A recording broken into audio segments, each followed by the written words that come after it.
Hello everyone, আশা করছি তোমরা সবাই খুব ভালো আছো। আমিও মোটামুটি ভালো আছি। রাতে ভীষণ রকম বৃষ্টি হয়েছে। রাত বলতে ভোরবেলা সকাল দিয়ে অনেক বৃষ্টি হয়েছে।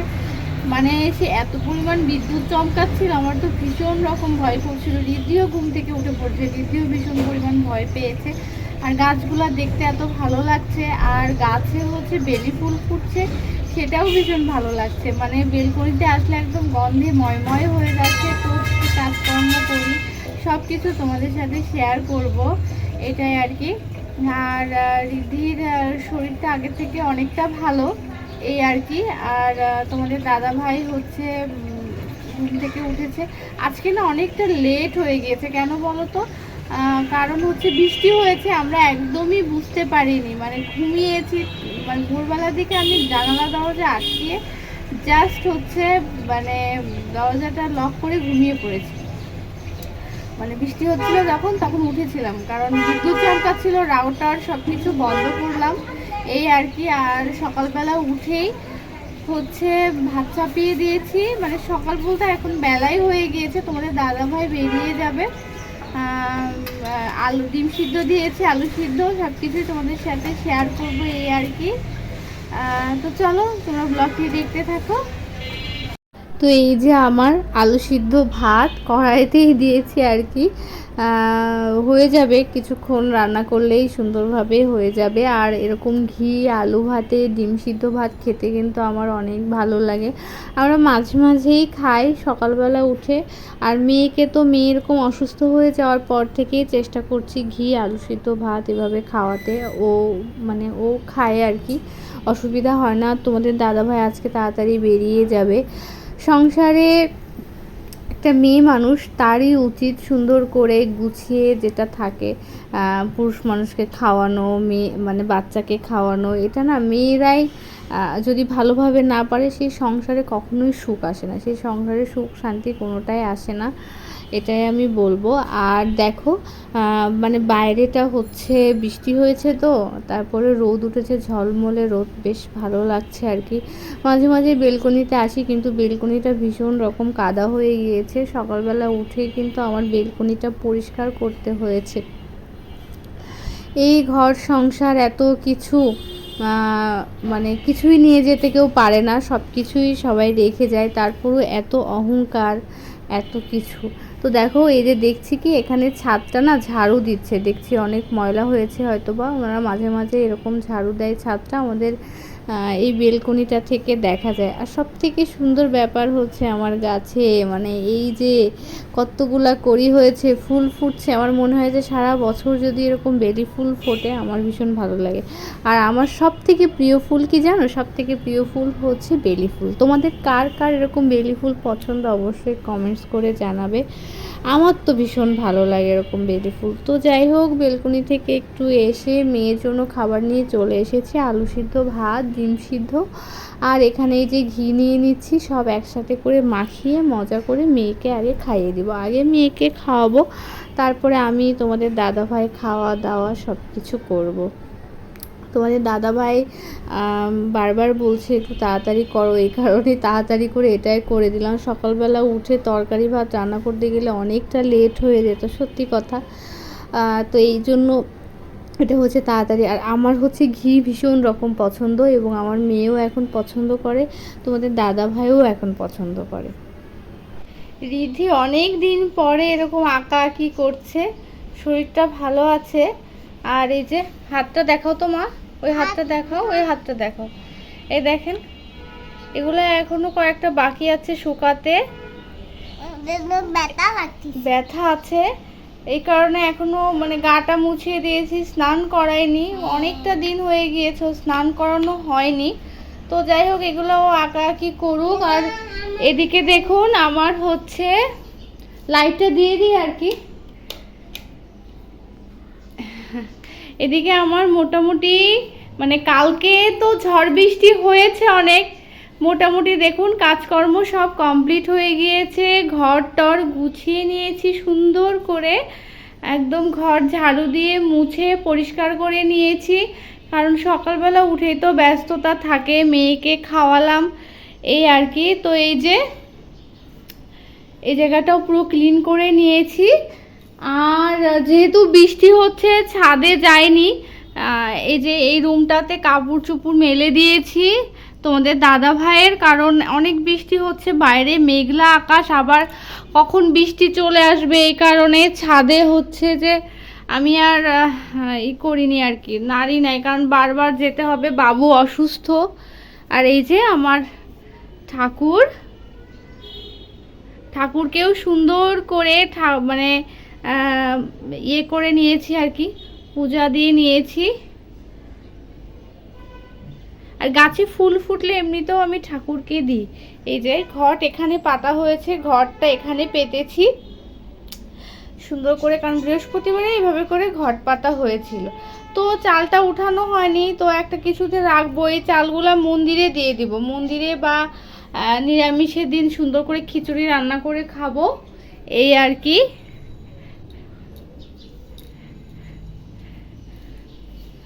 তারপরে এই র্যাকটাও একটু গুছিয়ে নিয়েছি, কারণ আমার এই একটাই র্যাক, তো এই র্যাকেই আমার সব কিছু রাখতে হয়। দেখো এই বানানাটা নিয়ে আসলাম, মেয়েকে এখন খাওয়াবো। তোমাদের দাদা ভাই চলে গিয়েছে অফিসে, তো এই যে রিদ্ধির জন্য এই বানানাটা নিয়ে আসলাম, ওকে খাইয়ে দিই। তো এখন সব কিছু কাজকর্ম শেষ হয়েছে, একটু বসলাম। তোমাদের দাদা ভাই তো অফিসে গিয়েছে বললাম, রিদ্ধিকে একটা কলা খাওয়ালাম, রিদ্ধি এখন খেলছে, আর আমি এখন একটু বসলাম, তেমন কোনো কাজকর্ম এখন নাই। তো আমার জীবনের কথাগুলো তোমাদের সাথে একটু একটু করে শেয়ার করছি, মানে শেয়ার করার কেউ নাই সেটা তো বারবার ভিডিওতে বলি। সব থেকে বড় কষ্টের ব্যাপার হচ্ছে যে খুব একা হয়ে গেছি। এই যে তোমাদের দাদাভাই অফিসে চলে যায়, তারপর থেকে ধরো মেয়েকে নিয়ে, আর কি বলবো, আমি খুব চাই নিজে একটা জব করতে, বা আমার কোয়ালিটি অনুযায়ী। আমি ইংলিশে হচ্ছে তোমাদের দাদাভাই হচ্ছে অনার্স মাস্টার্স করেছে, আর আমি হচ্ছে ম্যাথমেটিক্সে অনার্স মাস্টার্স করেছি। যখন মাস্টার্সটা করি তখন বাবু হয়ে গিয়েছে, তারপরে হচ্ছে মাস্টার্স করেছি, অনার্স শেষ করার পর আমার বিয়ে হয়েছে। তো যাই হোক, সব কিছুই করেছি। তারপরে বাবু হওয়ার আগে জব করেছি, বাবু হওয়ার পরে জব ছেড়ে দিয়েছি। আর আমার মা হচ্ছে রিদ্ধির বয়সেই তো, যখন মানে 3 বছরের কাছাকাছি, মানে ওর জন্মদিন মা জুলাইয়ের 1 তারিখে মারা গিয়েছিল গত বছর, এখন তো জুলাইয়ের 1 তারিখ আসেনি। তো সবসময় ভাবি, মানে খারাপ লাগে আর কি, যে মা যখন বেঁচে ছিল তখন বাবা অনেক কিছু করেছে, অনেক ভালোবাসতো, মানে আমার মেয়েকে না দেখে থাকতে পারতো না। কিন্তু এমন যে কি হলো, যে আমার মা মারা যাওয়ার 3 মাস পরেই, সে 1.5 মাস পর থেকেই সে বিয়ে করবে, 3 মাস পরেই সে বিয়ে করলো। এখন যে নতুন সংসার হয়েছে, তো গত ভিডিওতে বলেছি, সেখানে আমার কোনো স্থান নেই। মানে এমন কিছু কিছু ব্যাপার আছে যেগুলো শুনলে না কারোর সাথে শেয়ার করা যায়, না কারোর কাছে বলা যায়। তো আমার মা বাবার চোখের মণি আমি ছিলাম। এখন এই যে মানে মা মারা যাওয়ার পরে আমি 1 মাস 1.5 মাস ওখানে ছিলাম, 1.5 মাস পরে এসেছি ঢাকায়। তারপরে আর আমার কখনো বাড়িতে যাওয়ার সুযোগটা হয়ে ওঠেনি। যখন এসেছি তখনও বুঝতে পারিনি যে এরকম একটা কিছু হবে।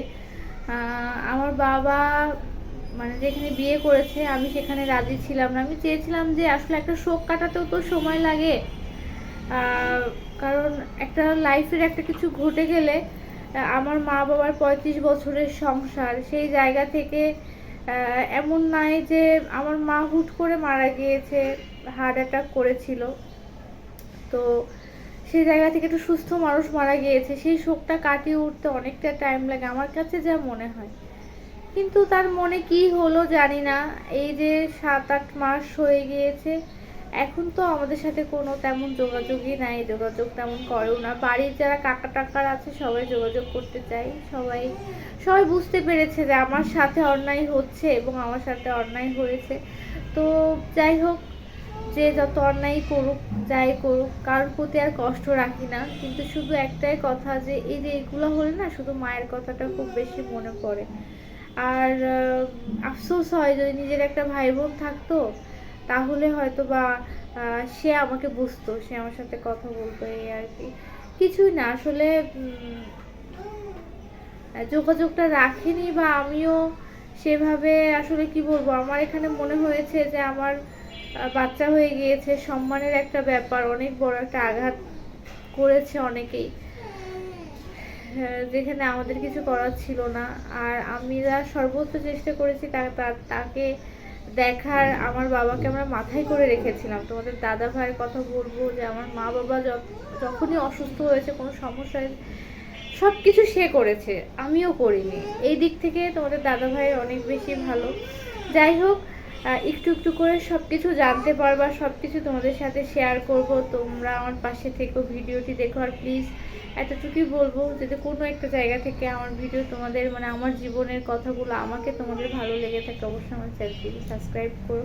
এই আর কি। এই ভাগ্যটা, কি বলবো, এই ভাগ্যটায় অনেক কিছু ছিল, এখন এই ভাগ্যটায় কিছুই নেই। মায়ের ভালোবাসা নেই, বাবার ভালোবাসা নেই, ভাই বোনের ভালোবাসা নেই, কোনো কিছুই নেই আর কি। তো এই জানি না ঈশ্বর আমাকে কত ধৈর্য দেবে। দেখো রিদ্ধি ডাকছে আমাকে, তো যাই হোক, পরে আবার আসছি আর কি। তোমাদের দাদা ভাই এখানে বিরিয়ানি নিয়ে এসেছে। আমরা অনেক দিন পরে আজকে বিরিয়ানি খাচ্ছি, কারণ রিদ্ধির এরকমটা হয়েছিল, তো এখন আমরা মানে রিদ্ধিরটা কমে গিয়েছে, এই কারণে মাছ মাংস খাওয়া শুরু করেছি। পুরো 10 দিনের বেশি হয়ে গেছে, 12 দিন পরে আর কি। তো যাই হোক, এখন ওকে একটু, রিদ্ধিকে একটু খাওয়াবো, নাহলে ঠান্ডা হয়ে যাবে। রিদ্ধিকে একটু খাওয়াবো, আর তারপরে আমি আর তোমাদের দাদা ভাই খাবো। সালাদ দিয়েছে, সবই দিয়েছে, কোক নিয়ে এসেছে। ওয়াও, রিদ্ধি বলছে ওয়াও। তো যাই হোক, এটা আমি, এই দেখো রিদ্ধির জন্য নিয়ে নিয়েছি একটু মাংস আর ভাত, ওকে খাইয়ে দিই, তারপরে আমি আর তোমাদের দাদা ভাই খাবো আর কি। ও অনেকদিন খায় না, তো ও খুব এক্সাইটেড। রিদ্ধি আসো, মামা আসো। তো ঠিক আছে, রিদ্ধিকে আমি খাইয়ে নি। আর এই যে কোক এনেছে, এটা তাকে একটু দিতে হবে। গ্লাসে দাও রিদ্ধিকে কোক।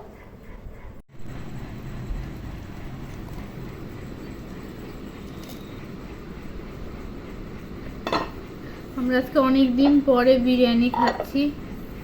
তোমার দাদা ভাইকে বলেছিলাম যে আজকে রান্না বান্না কিছু করব না, তুমি আসার সময় বিরিয়ানি নিয়ে এসো। ভালোই, সালাদটা ঢালি। সালাদটা বেশ কুচি করে দিয়েছে, কুচি করে দিলে না ভালো লাগে খেতে।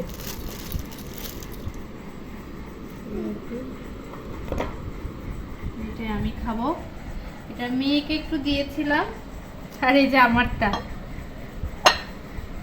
রাইস, অনেক রাইস আছে অনাসেই। তো ঠিক আছে, আমরা খাওয়া দাওয়া করে নিই আর কি, খাওয়া দাওয়া করে নিই।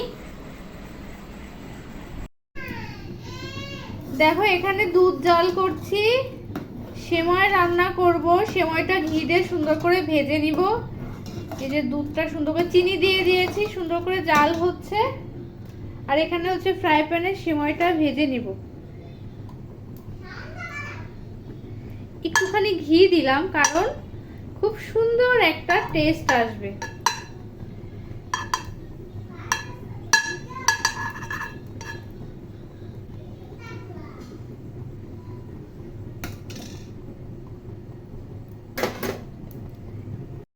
তো এখানে দেখো, এই যে ঘি দিয়ে ভাজছি, আর ঘি দিয়ে ভাজলে তো জানোই, বললামই, খুব সুন্দর একটা স্মেল আসে। আর সেমাই খেতে তোমাদের দাদাভাই কিন্তু ভীষণ পছন্দ করে।